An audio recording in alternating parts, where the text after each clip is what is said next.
We're used to seeing our mountains blanketed with snow this time of the year, but so far that's not the case.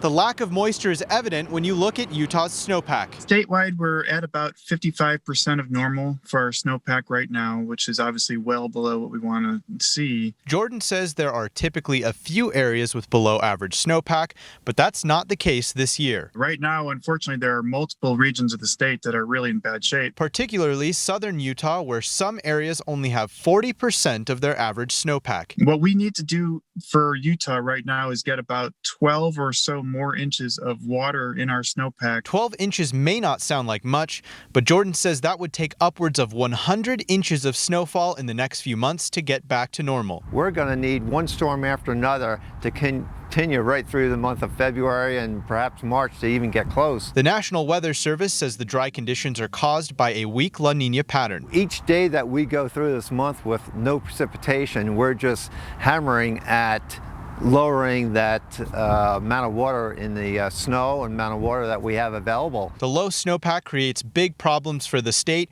as Utah gets 95% of its water from snowfall. It's just been bone dry for so long. Unfortunately, what that's going to do is it's going to reduce the runoff efficiency, meaning that when that snowpack melts, so much of it's going to just wind up soaking into the ground instead of making it into our rivers and streams. This could have major impacts on Utah's largest industries. Agriculture will probably see shortages, which is going to have an economic impact because we won't have those yields. Rachel added that shortages could also mean cuts to water usage at Utah state parks. We may be working with some parks divisions and saying, let's close down part of the campground because we won't have water to supply to those campers. The Division of Water Resources is asking everyone to start thinking about their water usage now before we head into the hotter and drier months.